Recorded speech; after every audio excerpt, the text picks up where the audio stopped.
நீங்கள் பார்த்து கொண்டிருப்பது நாட்டுக்கோட்டை நகரத்தார் டிவி. திருநாவுக்கரசர் தான் கண்ட கைலை காட்சியை பற்றி சொல்லும் பொழுது கண்டேன் அவர் திருப்பாதம் கண்டறியாதன கண்டேன்னு நிறைவில் சொல்கிறார். ஆனால் ஒவ்வொரு மந்திரத்துலையும் என்ன சொல்கிறாருன்னா, தான் பார்க்கக்கூடிய ஒவ்வொரு உயிரினங்களையும் தன்னோட இணையோட வந்ததை பார்க்குறார். அப்போ யானை பார்த்தா யானை தன்னுடைய ஆண் யானையோட பெண் யானையும் சேர்ந்து வருது. மயில் பார்த்தா மயில் தன்னுடைய பெடையோட சேர்ந்து வருது. இப்படி பார்க்கக்கூடிய கோழி முதற்கொண்டு தன்னுடைய இணையோட வருது. அந்த இணையோட வர்றதெல்லாம் உயிரினங்கள் கிடையாது, அது எல்லாமே அம்மையப்பர், அது எல்லாமே சிவபெருமான் பார்வதி அம்மை அப்படின்னு சொல்லி அவர் பாடக்கூடிய பதிகம் இந்த பதிகம். இந்த பதிகத்திலேருந்து நாம் என்ன எடுத்துக்கலான்னா, திருநாவுக்கரசருக்கு அவர் பார்க்கக்கூடிய விலங்கினங்கள் எல்லாமே அம்மையப்பர் தான் அப்படின்னு சொல்லி பார்க்க முடியுது. அப்படின்னா அவருடைய சூழல் அப்படி, அவருடைய அந்த ஞானம் அப்படிங்கிறது அந்தளவுக்கு இருந்திருக்கு. அந்தளவுக்கு நம்மளால் பார்க்க முடியல அப்படின்னாலும் கூட நம்ம பார்க்கக்கூடிய மனிதர்கள் எல்லாத்துக்குள்ளேயும் இறைவன் இருக்கிறாரு அப்படிங்கிற எண்ணம் இருந்தாலும் அது நமக்குள்ள பகைமை அப்படிங்கிறது இருக்காது. நம்மளே இப்போ ஆங்கிலத்தில் இனி ஹாப்பி பர்த்டே அப்படின்னு சொல்லி பழகிட்டோம். அது சிறப்பு அப்படின்னாலும் கூட இந்த பதிகத்தோட 4 வழி சொன்னோன்னா அது பலிக்கலாம் இல்லையா? ஞானசம்பந்தருடைய வரியாக ஞானசம்பந்தர் சொல்லி அவங்களுக்கு ஒரு வாழ்த்து மாதிரி தானே. அப்படி மண்ணில் நல்ல வண்ணம் வாழலாம் வைகளும் எண்ணில் நல்ல கதிக்கு யாதுமோர் குறைவில்லை அப்படின்னு சொல்கிறார். கண்ணில் வளநகர் கழுமல வளநகர் பெண்ணில் நல்லாளுடும் பெருந்தகை இருந்ததே அப்படின்னு. மண்ணில் நல்ல வண்ணம் வாழலாம், நல்ல வண்ணமாக இந்த உலகத்தில் நம்ம வாழலாம் அப்படிங்கிறத சொல்லிட்டார். எப்படி அப்படின்னா, கழுமல வளநகர் வளமிக்க கழுமல நகரில் இருக்கக்கூடிய இறைவன் எப்படி பெண்களில் சிறந்தவராக இருக்கக்கூடிய பார்வதி அம்மையோட இறைவன் வாழ்கிறாரோ, இறைவன் வசித்து வர்றாரோ, அது மாதிரி நாமளும் இந்த மண்ணில் நல்லபடியாக வாழலாம் அப்படின்னு மங்களமாக நமக்கு ஒரு வாழ்த்து பாடல் மாதிரி. நம்ம எல்லாருக்குமே ஏதாவது ஒரு படம் பார்க்கணுன்னு ஆசையோ, இல்லை ஏதாவது கோயிலில் போய் ஒரு தேரை தரிசனம் பண்ணணும், கோயிலில் போகணும் அப்படின்னாலே நம்ம இல்லை ரொம்ப கூட்டமாக இருக்குது, நம்ம கடைசியாக போகலாம் நின்றுட்டு இருந்தோம்னா அங்கே போய் நம்மளால் பார்க்கவே முடியாது. இப்போ டிக்கெட் நமக்கு கிடைக்காமே போயிடும். அப்போ நம்ம அங்கே போய் வாங்கணும் அப்படின்னா என்ன பண்ணணும்னா, அந்த கூட்டத்தோடு நம்ம போய் சேரணும் இல்லையா? அந்த கூட்டத்தோடு சேர்ந்தோம் அப்படின்னா, அந்த கூட்டத்தோடு சேர்ந்து நீங்கள் நின்னாலே போதும். ஏன்னா நீங்கள் இப்போ எந்த கூட்டத்துக்கு போனீங்கனாலும் தள்ளாதீங்கப்பான்னு ஏன் சொல்கிறாங்க? பின்னாடி இருந்து எப்படியும் தள்ளி நம்மளை உள்ளே கொண்டு போயிடுவாங்க இல்லையா? அது மாதிரி மாணிக்க வாசகர் இந்த பாடலில் ஒரு செய்தி குறிப்பிடுறார். என்ன அப்படின்னா, உடையாள் உந்தன் நடு இருக்கும் உடையாள் நடுவுள் நீ இருத்தி அப்படிங்கிறார். சென்னையில் வைர நகைகள் வாங்க R Arunachalam, A Ramnath, Smart Diamonds, traditionally modern jewellery, T Nagar, Chennai. ஆன்மீக ஆனந்தம் தரும் சிவம் திருநீர் அணிந்து சிந்தை குளிர்வீர். உங்கள் வாழ்வு சிறக்க சிவம் திருநீர் அணிவீர். வைர நகைகளின் வியாபார சாம்ராஜ்யம் சென்னை கோடம்பாக்கத்தில் KNC diamonds, Carat and Carat, Arimalam Muthu Kannan, Ranganayaki Kannan. தேவக்கோட்டையில் கண்ணம்மை மீனாட்சி சுந்தரம் திருமண மண்டபம் பேருந்து நிலையத்திற்கு மிக அருகில் அமைந்துள்ளது. 350 நபர்கள் அமரும் ஹால், 170 நபர்கள் உணவருந்த டைனிங் ஹால், 40 கார்கள் நிறுத்தும் வசதியுடைய கார் பார்க்கிங், லிப்ட், ஜெனரேட்டர், குளிர்சாதன வசதியுடன் கண்ணம்மை மீனாட்சி சுந்தரம் திருமண மண்டபம் AC, தேவக்கோட்டை. ஆன்மீக சுற்றுலா அல்லது இன்ப சுற்றுலா செல்ல வேண்டுமா? தொடர்பு கொள்ளுங்கள். Shri Murugan travel agency, number 10, வடக்கு ஆவணி மூலவீதி, மதுரை. ஹரர நம பார்வதி பதையே ஹரர மகாதேவா. தென்னாடுடைய சிவனே போற்றி, எந்நாட்டவர்க்கும் இறைவா போற்றி. தொண்டர் சீர்பருவர் திருவடிகள் போற்றி போற்றி, சம்பந்த சரணாலயர் திருவடிகள் போற்றி போற்றி, ஆரூரடிகள் திருவடிகள் போற்றி போற்றி. திருச்சிற்றம்பலம்.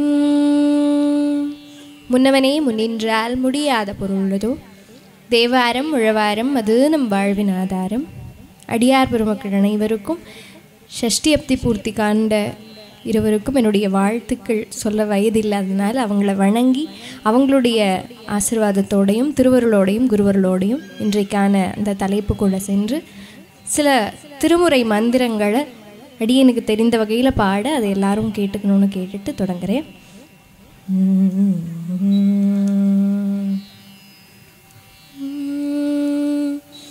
பூழியர் கோன் பொழித்த பூகலியர் கோன் கழுல் போற்றி, பூழியர் கோன் வெப்பொழித்த பூகலியர்கோன் கழில் போற்றி ஆழிமீசை கல்மீதப்பில்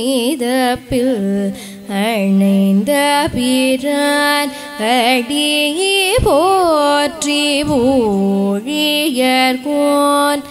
வெப்பொழித்த பூகலியர்கோன்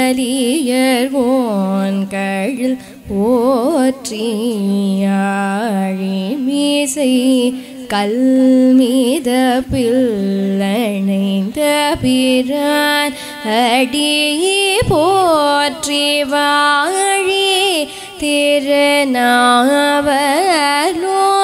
வல்தொண்டர் பதம் போற்றி வாழி திருநாவலூர்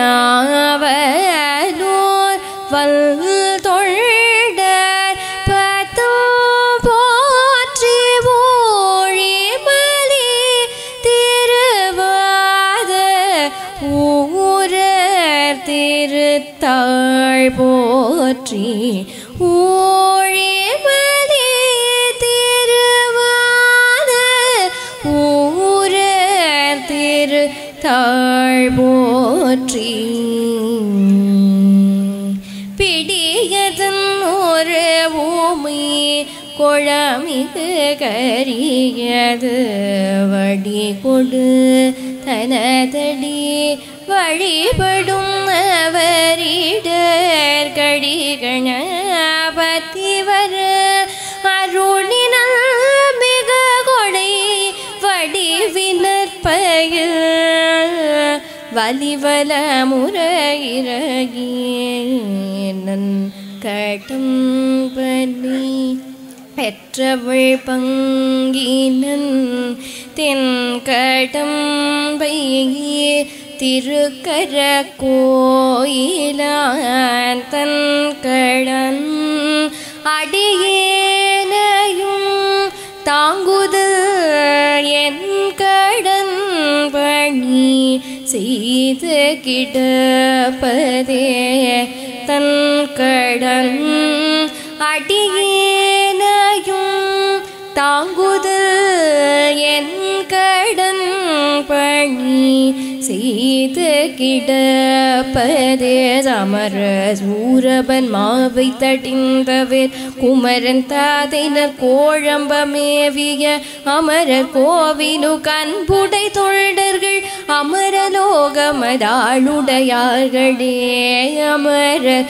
கோவிலுக்கு அன்புடை தொண்டர்கள் அமரலோகமது ஆளுடையார்களே.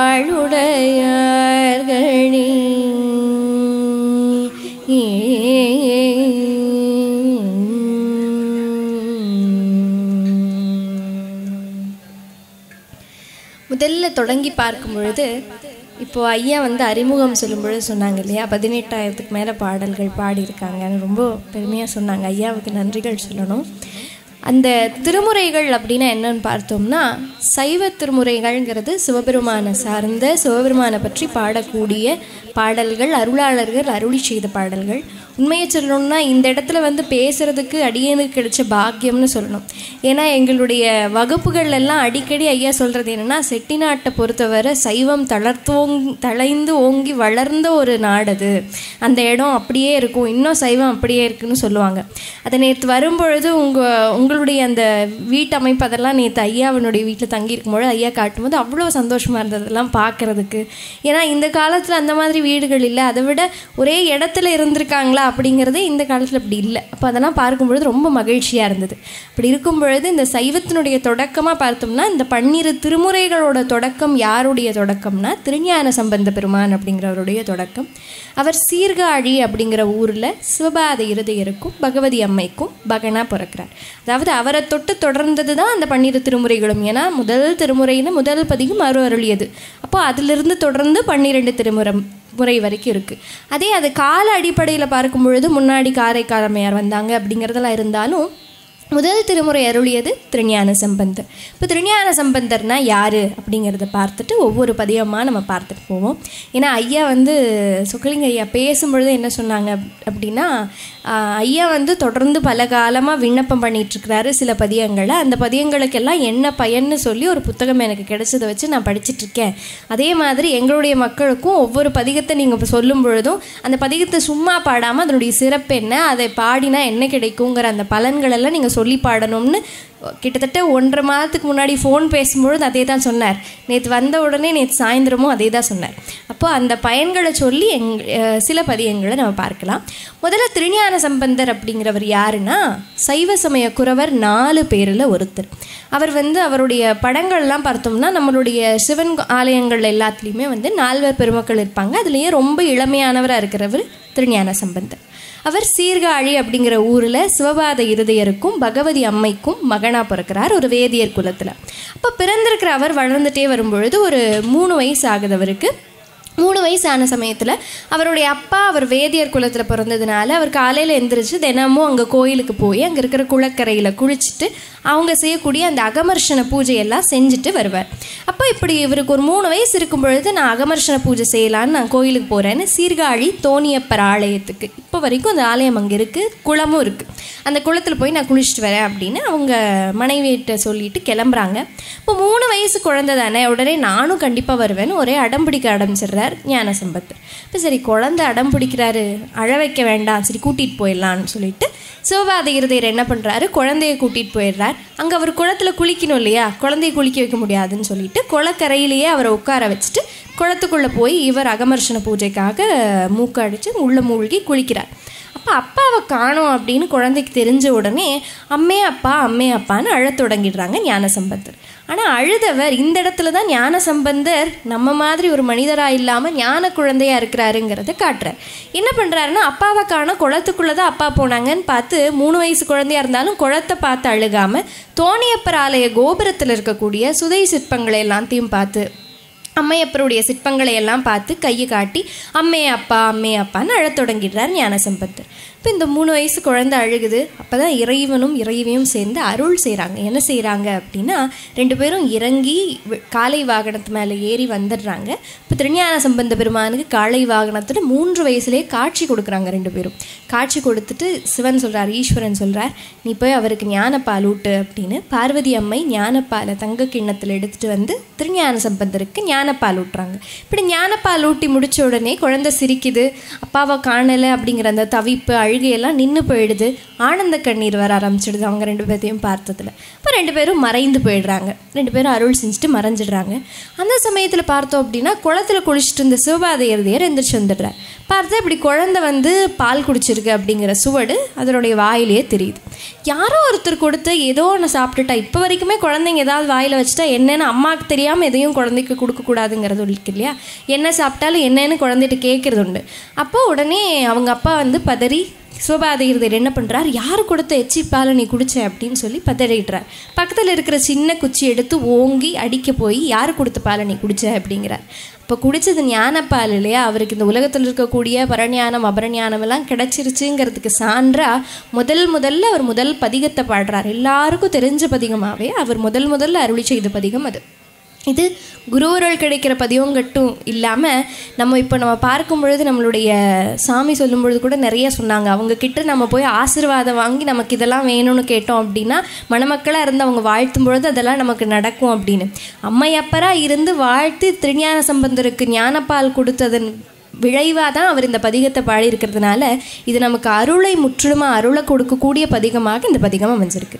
முதல்ல அந்த 3 வயசு குழந்தையா, இப்போ நம்ம குழந்தைகளாக இருக்கட்டும் இல்லை நாம் குழந்தையாக இருக்கும் பொழுது கேட்டிருந்தா கூட தான் இவர் வந்தார் அவர் வந்தாருன்னு சொல்லியிருப்போம். ஞான சம்பந்தர் அழகாக வர்ணித்து பாடுறார். தோடுடைய செவியன், அம்மை ஞானப்பால் கொடுத்ததுனால அம்மையினுடைய பாகத்தை முதல்ல சொல்லி, தோடுடைய செவியன் விடையேறி ஒரு தூவெண் மதிசூடி காடுடைய சுடலை பொடி பூசி என் உள்ளத்தை கவர்ந்து கழுவன் அப்படிங்கிறார். அதாவது நிறையா புலவர்கள் அந்த காலத்திலிருந்து தமிழ் படிக்கக்கூடியவங்க எல்லாத்துக்கும் தெரியும், அந்த காலத்திலிருந்து தன்னை அகத்துறையில் வச்சு தலைவனாக இறைவனை வச்சு பாடியிருந்தாலும் 3 வயசு குழந்தை அருள்னால தானே அகத்துறையிலிருந்து இறைவனை தலைவனை நினச்சி பாடுறாங்க. உருகி என் உள்ளம் கவர்ந்த கல்வன் அப்படின்னு அந்த பதிகத்தில் பாடுறார்.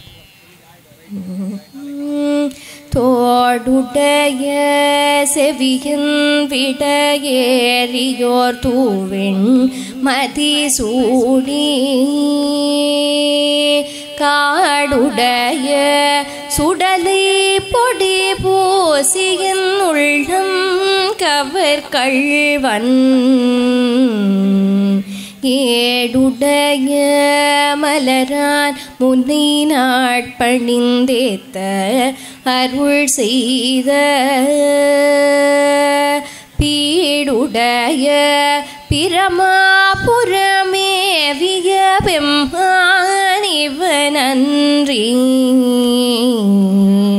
பீடுடைய பிரமாபுரமேவிய பெம்மானிவனன்றி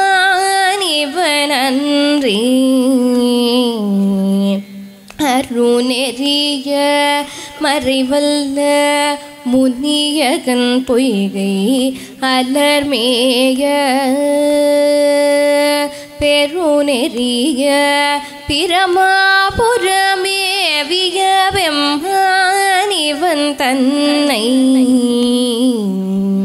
ஒரு நெறிய மனம் வைத்துண ஞான சம்பந்தன் உரை செய்த திருநெறிய தமிழ் வல்லவர் தொல்வினை தீர்தல் எளிதாமே வினை தீர்தல் எளிதாமே வல்லவர் தொல்வினை தீர்தல் எளிதாமே என்ற பதிகத்தில் அவர் வச்சு பாடுறார்.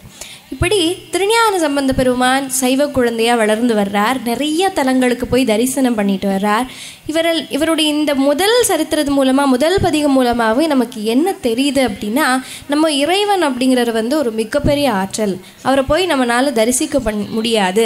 அவரை நம்ம அடையிறதே கடினம் அப்படின்னு பார்த்தா, 3 வயசு குழந்தைக்கு திருஞான சம்பந்தருக்கு அவரே அருள் செய்ததுனால பெம்மான் இவனன்றே அப்படின்னு 3 வயசு குழந்தைய அந்த பிஞ்சு கைகளால் சுட்டி காட்டி அவரே இந்த பதிகத்தை பாடுறார்.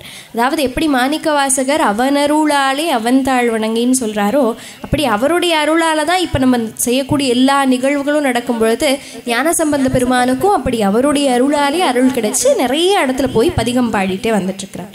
அப்படி பார்க்கும் பொழுது ஒரு முறை திருவண்ணாமலை அப்படிங்கிற தலத்துக்கு வரார். அந்த திருவண்ணாமலையில் இருக்கக்கூடிய நம்ம எல்லாருக்குமே திருவண்ணாமலை அப்படின்னாலே அண்ணாமலையாரை நம்ம சிறப்பாக சொல்லுவோம் இல்லையா? அதே மாதிரி முதல்ல அண்ணாமலையார் போய் தரிசனம் பண்ணும்பொழுது அவர் பதிகம் பாடுறார். நிறைய தலங்களுக்கு போய் பாடும் பொழுது.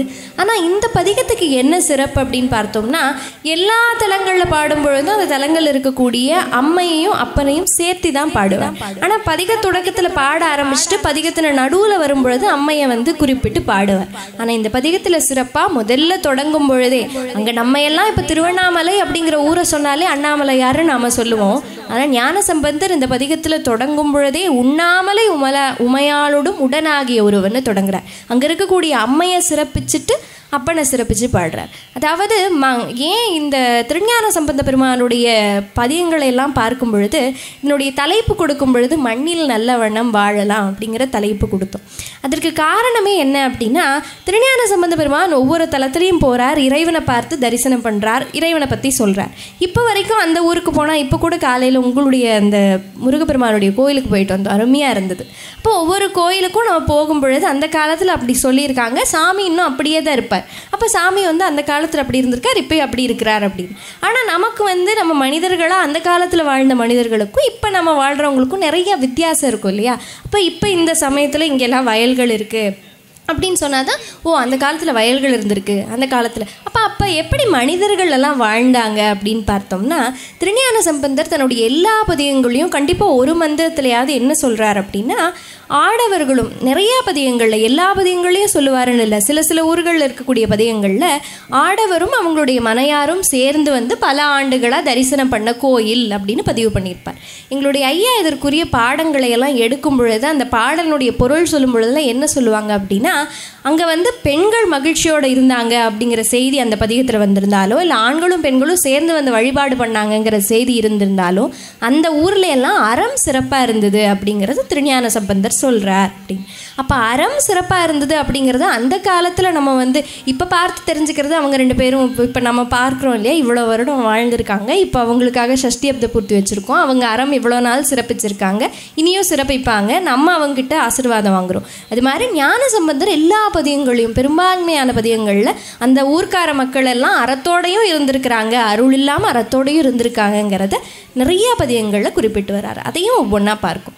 இப்படி அண்ணாமலை பதிகத்தில் அவர் என்ன சொல்கிறார் அப்படின்னா, உண்ணாமுலை உமையாளுடன் உடனாகிய ஒருவன், முதல் வரி தான் அம்மைக்காக கொடுத்தாருன்னா 2வது வரியும் சிவபெருமானை சொல்கிறார் தான். அப்பயும் என்ன சொல்கிறார், பெண்ணாகிய பெருமான்மலை திருமாமணி திகழ அப்படிங்கிறார். இப்படி அம்மையை மட்டுமே சிறப்பிச்சு நம்ம எல்லாம் இப்போ சிவபெருமான அண்ணாமலையாரேன்னு பாடினாலும் ஞான சம்பந்தர் உண்ணாமுலையாள் அப்படின்னு பாடியிருக்கிற பதிகம் அந்த பதிகம். உண்ணாமுலை உமையாளோடும் உடனாகிய ஒருவன், உண்ணாமுலை உமையாளோடும் உடனாகிய ஒருவன், பெண்ணாகிய பெருமான்மலை திருமாமணி திகழ,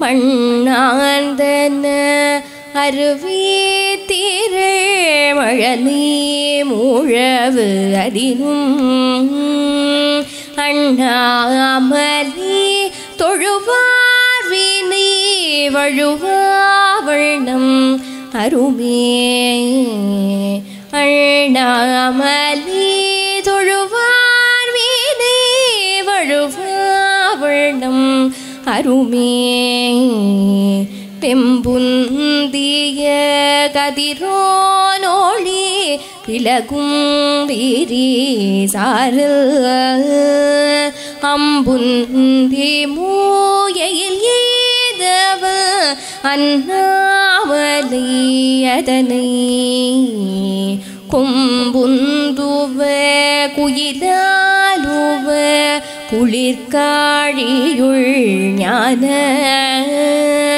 கொம்புந்துவ குயிலாலுவ குளிர்காழியுள் ஞான, சம்பந்தன தமிழ் வல்லவர் அடிபேனுதல் தவமே, சம்பந்தன தமிழ் வல்லவர் அடிபேனுதல் தவமே, அடிபேனுதல் தவமே.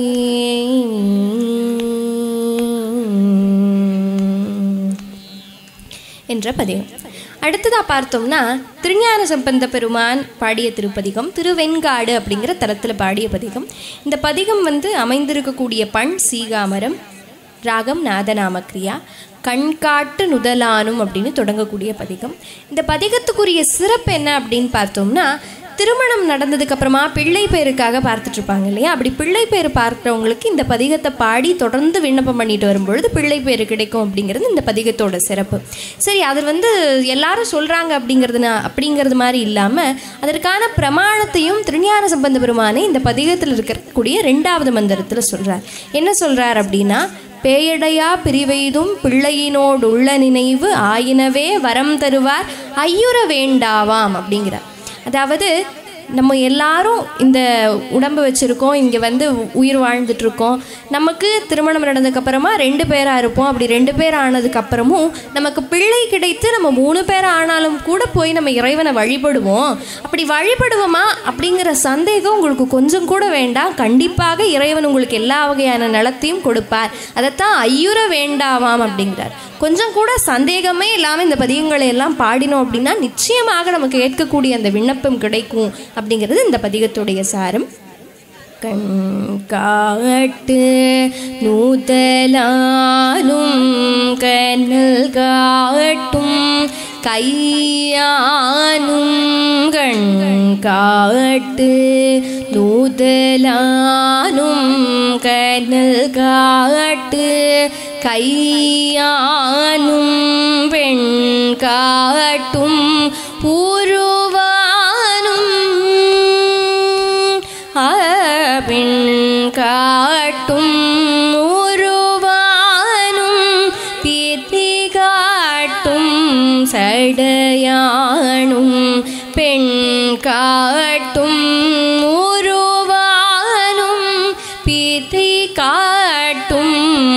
சடையானும் பண் காட்டும் இசையானும் பயிர் காட்டும் புயலானும் பண் காட்டும் இசையானும் பயிர் காட்டும் புயலானும் வெண்காட்டில் புரிவானும் வெண்காட்டில் உறைவானும் வீட்டை காட்டும் கொடியானே வெண்காட்டில் உறைவானும் வீட்டை காட்டும் கோடியானே தன் பொழில் சூழ் சண்பயர்கோன் தமிழ் ஞான சம்பந்தன் விண்கோலி வெண்பிறை சென்னி விகித்தனூரை வெண்காட்டே பண்போலி செந்தமிழ் மாலை பாடிய பத்திவை வல்லார் போலிய வாழ்ந்தவர் போய் வான் போலிய புகுவாரே மண் பொலிய வாழ்ந்தவர் போய் வான் பொலிய புகுவாரே.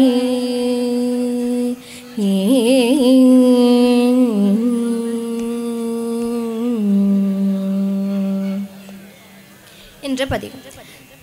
அடுத்ததாக பார்த்தோம் அப்படின்னா திருஞான சம்பந்த பெருமான் திருவண்ணாமலை போன பதிகம் பார்த்தோம், திருவெண்காட்டில் பாடிய பதிகம் பார்த்தோம். அடுத்ததாக நம்ம எல்லாருக்கும் தெரிந்த மதுரை அப்படிங்கிற தலம், திரு ஆலவாய் அப்படிங்கிற தலத்தில் அவர் பாடிய திருப்பதிகம். ஆனால் இந்த பதிகத்துக்கே உரிய சிறப்பு என்ன அப்படின்னு பார்த்தோம்னா, இது இறைவனை பற்றி பாடின பதிகமாக, அங்கே இருக்கக்கூடிய சொக்கநாதரையும் மீனாட்சியை பற்றி பாடின பதிகமாக பார்க்கப்படாமல் அடியாரை அடியாரை பாடிய பதிகமாக பார்க்கப்படுது.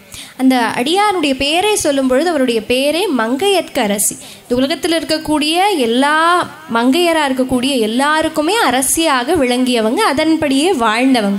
அப்படி என்ன அவங்களுடைய சிறப்பு அப்படின்னா, அவங்களுடைய வரலாறு கொஞ்சம் பார்த்துட்டு அதுக்கப்புறம் அவங்களுடைய பதிகத்தை பார்த்தா அவங்களுக்கு புரியும்.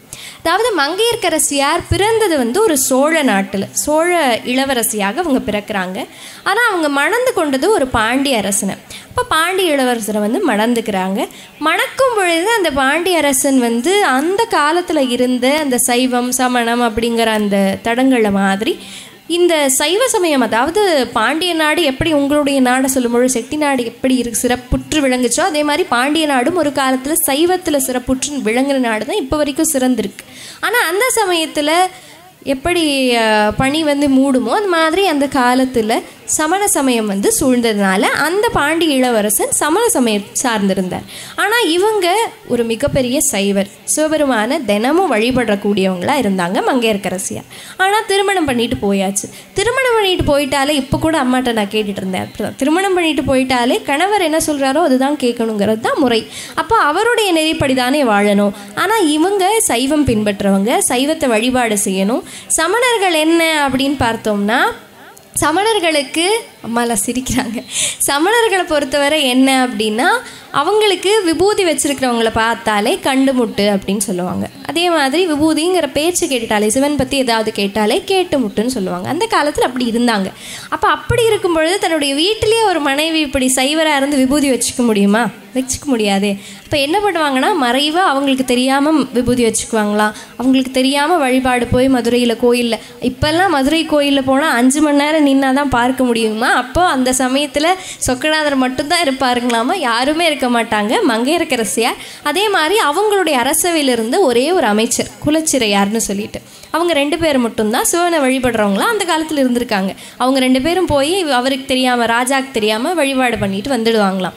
இப்போ அப்படி இருந்த சமயத்தில் அப்போ வந்து சேக்கிழார் பெருமான் அவங்கள பற்றி சொல்லும் பொழுது என்ன சொல்லுவார், மங்கையர்க்கு தனியரசி வளவர்கோன் பாவை மங்கையர்க்கு தனியரசி மாணின்னு சொல்லுவாங்க. அதாவது நம்ம பொதுவாகவே பெண்களுக்கு வந்து எனக்கு அதை பற்றியெல்லாம் ஒன்றும் தெரியாது, நானும் சின்ன பொழுதானாலும் பொதுவாகவே பெண்களுக்கு வந்து நீங்கள் திருமணம் பண்ணி கொடுத்தாலே வீட்டில் நம்மளுடைய பிறந்த வீட்டு பெருமையும் நீ பாதுகாக்கணும், புகுந்த வீட்டு பெருமையும் பாதுகாக்கணும்னு சொல்லி தானே அனுப்புவோம். அதை வந்து அவங்க பாதுகாத்துருக்காங்கங்கிறத வந்துட்டு அந்த இடத்துல சேக்கிழார் பெருமான் பதிவு பண்ணுவார். எப்படி சோழ நாட்டிலிருந்து அவங்க சைவராக போனாங்களோ அதே மாதிரியும் இருந்தாங்க, அங்கே பாண்டிய நாட்டுக்கு அந்த இளவரசனுக்கு தேவையான மனைவியாகவும் அவங்க வாழ்ந்துட்டு இருந்தாங்க. அப்போ அந்த சமயத்தில் என்ன ஆகுதுன்னா, திருஞான சம்பந்த பெருமானை மதுரைக்கு கூப்பிடுறாங்க. அங்கே வந்து அந்த சமணர்கள் எல்லாரும் என்ன பண்ணாங்கன்னா, அந்த சமயத்தில் ரொம்ப எதிரிகள் மாதிரி இப்போ ஒருத்தருக்கு துன்பம்லாம் செஞ்சுட்டு இருந்தாங்க. அப்போ திருஞான சம்பந்தரை கூப்பிட்டா இந்த இடத்துல வந்து மறுபடியும் சைவம் வளருங்கிறதுக்காக திருஞான சம்பந்தரை இந்த தலத்துக்கு கூப்பிடுறாங்க. அப்போது திருஞான சம்பந்தர் மங்கையர்க்கரசியினுடைய சிறப்பை எல்லாம் தெரிஞ்சுட்டு இந்த பதிகம் வந்து மதுரைக்கு வர்றார். மதுரை வந்த உடனே மதுரை வந்துருச்சா, சொக்கநாதர் கோயில் எங்க அப்படின்லாம் கேட்கிறார். அப்படின்னு கேட்டுட்டு அந்த கோபுரத்தை பார்த்த உடனே கோபுரத்தை பார்க்கிறார். கீழே பார்த்தா குலச்சிறையார், அந்த அமைச்சர் வந்துடுறார். குலச்சிறையாரோட மங்கையர்க்கரசியாரும் நிற்கிறாங்க. எப்படி கோபுரத்தை பார்க்கறதுக்கும் அங்கே வந்து இறைவனை வழிபடுறதுக்கும் அவருக்கு ஆர்வம் இருந்துச்சோ, அவங்க ரெண்டு பேரையும் பார்த்த உடனே அந்த ஆர்வம் போயிடுச்சு. உடனே இந்த பதிகத்தில் என்ன பண்ணுறார், எடுத்து தொடங்கும் பொழுதே மங்கையர்க்கரசி வளவர்கோன் பாவை வரிவளை கைமட மாணி பங்கையர் செல்வி பாண்டிமாதேவி அப்படின்னு. அதாவது வரிவளை வளவர்கோன் பாவை, வளவர் அப்படின்னா சோழர், வளவர்கோன் பாவை சோழ நாட்டு இளவரசியாக இருந்தாங்க. வரிவளை கைமட மாணி பங்கையர் செல்வி பாண்டிமாதேவி பாண்டியருக்குரிய அரசியாகவும் இப்போ இருக்காங்கன்னு மங்கையர்க்கரசியை பற்றி ஒரு மந்திரத்தை பாடிடுறார். அடுத்து ரெண்டாவது மந்திரத்தில் தான் சோசோமியா சொல்லும்போது தான் சொல்லுவார், சரி முதல் மந்திரம் மங்கையர்க்கரசியாருக்கு பாடியாச்சா, ரெண்டாவது மந்திரமாவது அடுத்து இறைவனுக்கு தான் பாடுவாருன்னு பார்த்தா ரெண்டாவது மந்திரத்தில் குலச்சிறையாரை பாடுறார். இப்படி மாறி மாறி 10 மந்திரங்கள் அவங்கள ஒருத்தராக மாறி பாடிட்டு நிறைவான மந்திரத்தில் வந்துட்டு என்ன பண்ணுறாரு அப்படின்னா, அவர் வந்து இறைவனை பற்றி பாடுறார். இப்படி அங்கே இருக்கக்கூடிய சொக்கநாதர் மீனாட்சியை போற்றி பாடுறார். அப்படி அடியாராக இருந்து சிறப்பான முறையில் அறம் செய்த மங்கையர்க்கரசியாரை பற்றி திருஞான சம்பந்த பெருமான் பாடிய பதிகம் இந்த பதிகம். இந்த பதிகத்தெல்லாம் வந்து ஒரு மங்கள பதிகமாக, இதற்குரிய பண்ணையை வந்துட்டு பூபாலம் அப்படிங்கிற ராகத்தில் பாடக்கூடிய புறநீர்மை அப்படிங்கிற பண்ணில் பாடக்கூடியது. அதாவது வீட்டில் எப்பொழுதுமே மங்களம் நிறைஞ்சிருக்கும் அப்படின்னா இந்த பதிகங்களை எல்லாம் நம்ம எடுத்து பாடும்பொழுது வீட்டில் எப்பொழுதுமே மங்களமான விஷயங்கள் நிறைஞ்சிருக்கும். மங்கையர்க்கரசி வளவர்கோன் பாவை வரிவளை கைமட மாணி மங்கையர்க்கரசி வளவர்கோன் பாவை வரிவளை கைமட மாணி பங்கையர் செல்வி பாண்டிமாதேவி பங்கையர் செல்வி பாண்டிமாதேவி பணி செய்து நாடொரும் பரவ உங்களில் உருவல் பூதநாயகனால் வேதமும் பொருள்களும் அருளி அங்கையர்கண்ணி தன்னொடும் அமர்ந்த அங்கையர்கண்ணி தன்னொடும் அமர்ந்த ஆலவாயாவதும் இதுவே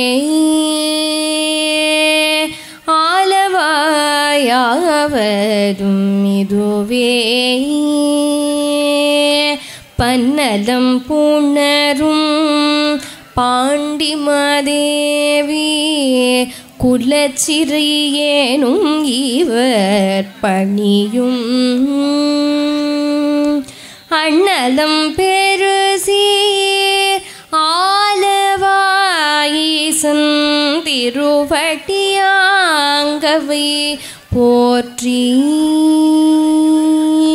கன்னலம் பெரிய காழியுள் ஞான சம்பந்தன் செந்தமிழ் இவை கொண்டு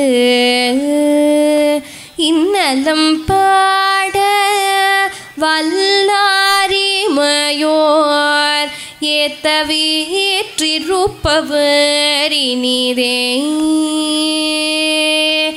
ஏத்தவேற்றிருப்பவரினிதே என்ற பதிகம். அடுத்ததாக பார்த்தோம் அப்படின்னா நம்மளுடைய இந்த தலைப்பு கொடுத்த தலைப்பு மண்ணில் நல்ல வண்ணம் வாழலாம் அப்படிங்கிற தலைப்பு. இந்த வரி எங்கிருந்து எடுக்கப்பட்டது அப்படின்னா இதுவும் திருஞான சம்பந்த பெருமானுடைய ஒரு வரி தான். இந்த வரியை பற்றி சொல்லும் பொழுது சிறப்பாக என்ன சொல்லணும்னா, இப்போ நம்ம பார்த்தோம்னாலே இங்கே கடந்த வாரத்தில் ஒரு நிகழ்வு நடந்தது உடுமலைப்பேட்டையில். அப்போ மிகப்பெரிய மனிதர்கள் உடுமலைப்பேட்டையில் இருக்கக்கூடிய மிகப்பெரிய தொழில் அதிபர்கள் எல்லாரும் அந்த விழாவுக்கு வந்திருந்தாங்க. ரொம்ப மகிழ்ச்சியாக இருந்தாங்க. ஏன்னா அங்கே பாடுறாங்க. அப்போ ரொம்ப சந்தோஷமாக கேட்டுட்டு இருந்தாங்க. எங்களுக்கெல்லாம் இருக்கிற ஸ்ட்ரெஸ் எல்லாம் இன்றைக்கி ஒரு நாள் போயிடுச்சு அப்படின்னு சொல்லி சொன்னாங்க. இந்த பதிகத்தை சொல்லணும் அப்படின்னா திருஞான சம்பந்தருக்கு முதல் ஆரம்பத்தில் 3 வயசு சொன்னோமா.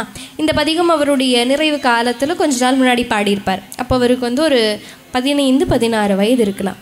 ஆனால் இந்த பதிகத்திற்கு எல்லா பதிகத்துலேயுமே அவர் பாடினதில் கடைசியாக இந்த பதிகத்தை பாடினா இந்த சிறப்புகள் உங்களுக்கு வினை விலகும், வினை நீங்கும், உங்களுக்கு இது கை கூடும், உங்களுக்கு செல்வம் சேரும், உங்களுடைய இன்பம் கிடைக்கும் அப்படின்னு நிறைய சொல்லுவார். இந்த பதிகத்தில் அவர் தொடங்கும் பொழுதே, இந்த பதிகத்தை முதல் அவர் தொடங்கும் பொழுதே என்ன சொல்லி பாடுறார் அப்படின்னா, மண்ணில் நல்ல வண்ணம் வாழலாம் அப்படின்னு தொடங்குறார். அதப்போ அப்படி பெரிய மனிதர்களாக இருக்கட்டும், இப்போ குழந்தைங்களாக இருக்கட்டும், எல்லாருக்கும் அவங்கவுங்களுக்குரிய வேலையில் இப்போ மனசோர்வுங்கிறது இருக்க தான் செய்யுது, டிப்ரெஷன், ஸ்ட்ரெஸ் எல்லாம் இருக்க தான் செய்யுது. ஆனால் ஒரு 16 வயசில் இருக்கக்கூடிய அப்போ அவர் குழந்தை தான் இல்லையா. அப்போ அவர் என்ன பாடுறாருன்னா, மண்ணில் நல்ல வண்ணம் வாழலாம் வைகளும் எண்ணில் யாதுமோர் குறைவில்லை, எண்ணில் நல்கதிக்கு யாதுமோர் குறைவில்லை அப்படின்னு பாடுறார். கழுமலத்தில் அவருடைய சொந்த ஊரான சீர்காழியில் பாடுறார்.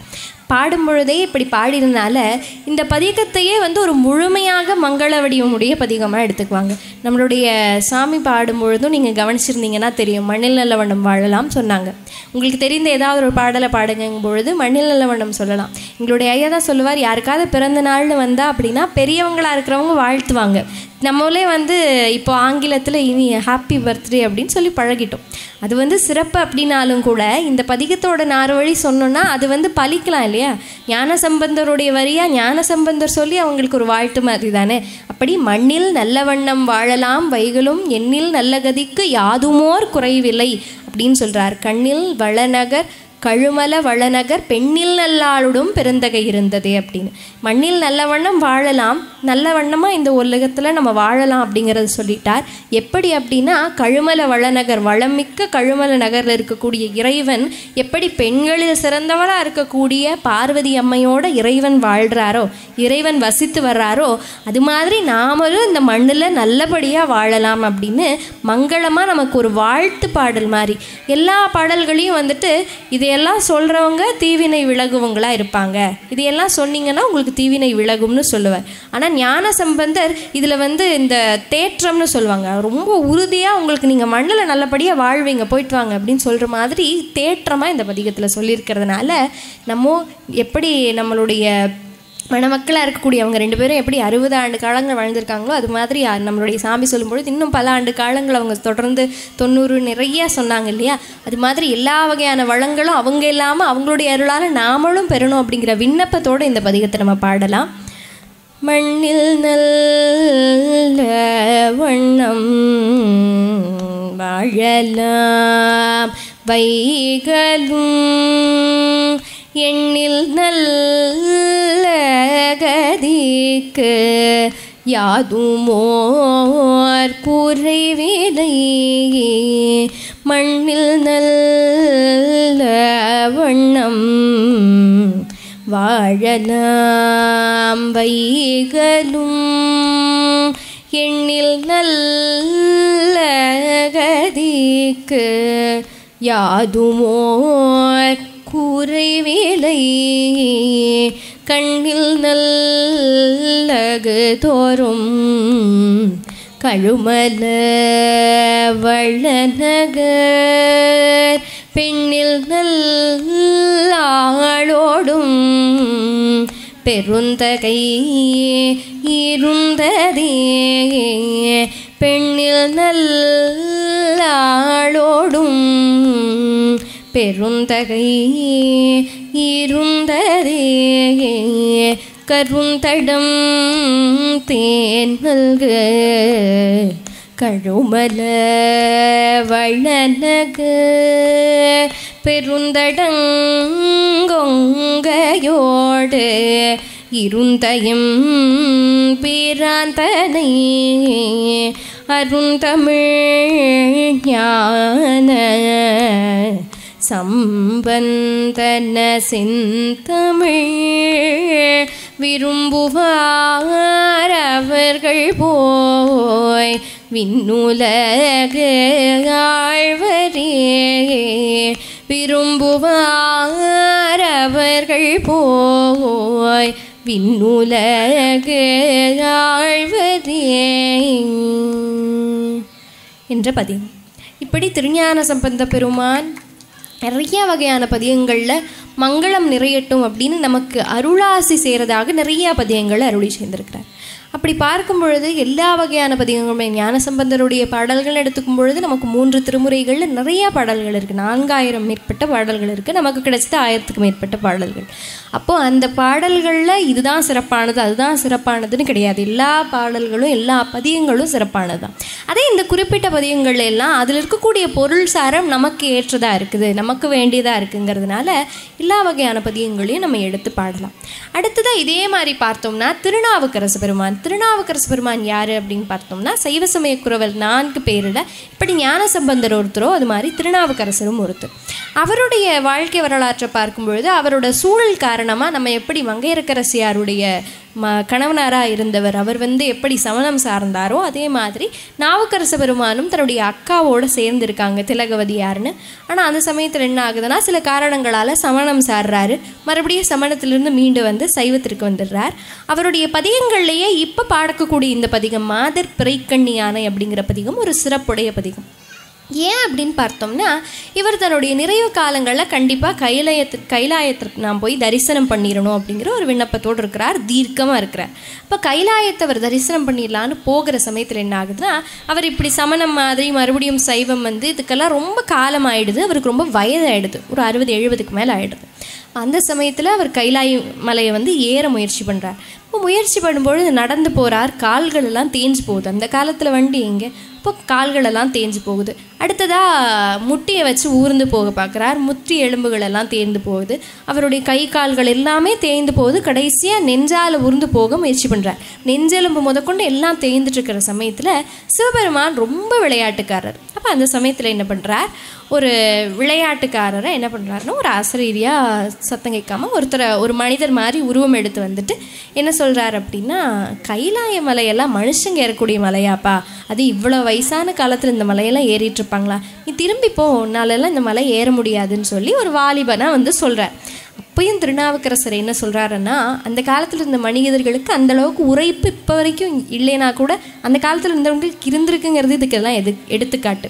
நான் கண்டிப்பாக இந்த உடல் ஒரு காலத்தில் அழியத்தான் போகுது, அழியப்போடிய இந்த உடலை வச்சுட்டு நான் மறுபடியும் இந்த கைலை மலை என்னால் ஏற முடியாதுன்னு கீழே போய் நான் என்ன பண்ண போகிறேன், அதனால் கண்டிப்பாக இந்த இந்த உடலை வச்சு நான் மேலே ஏறாமல் நான் போக மாட்டேன் அப்படின்னு தீர்க்கமாக மறுபடியும் ஏற தொடங்கிடுது. இப்போ அந்த சமயத்தில் இறைவன் என்ன பண்ணுறாருன்னா ஒரு சத்தமாக அசரீரி சத்தமாக கேட்டு, சரிப்பா நீ கைலை காட்சி பார்க்கணும். கைலை காட்சிக்கு என்ன சிறப்பு அப்படின்னா இப்போ நம்ம எல்லாருமே அவங்கக்கிட்ட போய் ஆசீர்வாதம் வாங்கிக்கிறோம் இல்லையா, ஏன்னா அவங்கள நம்ம அம்மையப்பராக பார்க்கணும், அம்மையப்பராக இருந்து அருள் செய்யும் பொழுது அது பலிக்கும்னு. அதே மாதிரி கைலை மலையில் ஒரு சிறப்பு என்னென்னா விடை மேலே அம்மையப்பராக இருந்து காட்சி கொடுப்பாங்களாம். அப்போது கைலை காட்சியை உனக்கு நான் திருவையாறு அப்படிங்கிற ஊரில் தர்றேன், நீ என்ன பண்ணுன்னா அந்த பக்கத்தில் இருக்கும் அந்த இடத்துல போகிற வழியில் இருக்கக்கூடிய ஒரு தண்ணியில் நீ மூழ்கி குளி, திருவையாறு அப்படிங்கிற இடத்துல இருக்கக்கூடிய ஆற்றுல நீ எழுந்துக்கோ, அந்த இடத்துலையே உனக்கு நான் கைலை காட்சி தரேன் அப்படின்னு சொல்லி இறைவன் சொல்லிடுறார். அதை கேட்ட உடனே திருநாவுக்கரசர் என்ன பண்ணுறார், அங்கே பக்கத்தில் இருக்கிற சுனையில் குளித்து திருவையாறுங்கிற தலத்தில் எழுந்திருக்கிறார். அந்த திருவையாற்று தலத்தில் அம்மையப்பராக கைலை காட்சி இறைவன் கொடுக்குறார். இந்த சமயத்தில் என்ன அப்படின்னா திருநாவுக்கரசர் தான் கண்ட கைலை காட்சியை பற்றி சொல்லும் பொழுது கண்டேன் அவர் திருப்பாதம் கண்டறியாதன கண்டேன்னு நிறைவில் சொல்கிறார். ஆனால் ஒவ்வொரு மந்திரத்துலையும் என்ன சொல்கிறாருன்னா, தாம் பார்க்கக்கூடிய ஒவ்வொரு உயிரினங்களையும் தன்னோட இணையோட வந்ததை பார்க்குறா. அப்போ யானை பார்த்தா யானை தன்னுடைய ஆண் யானையோட பெண் யானையும் சேர்ந்து வருது.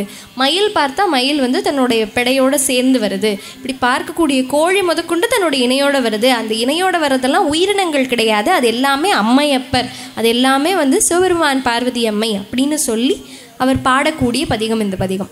இந்த பதிகத்திலேருந்து நாம் என்ன எடுத்துக்கலான்னா, திருநாவுக்கரசருக்கு அவர் பார்க்கக்கூடிய விலங்கினங்கள் எல்லாமே அம்மையப்பர் தான் அப்படின்னு சொல்லி பார்க்க முடியுது. அப்படின்னா அவருடைய சூழல் அப்படி, அவருடைய அந்த ஞானம் அப்படிங்கிறது அந்தளவுக்கு இருந்திருக்கு.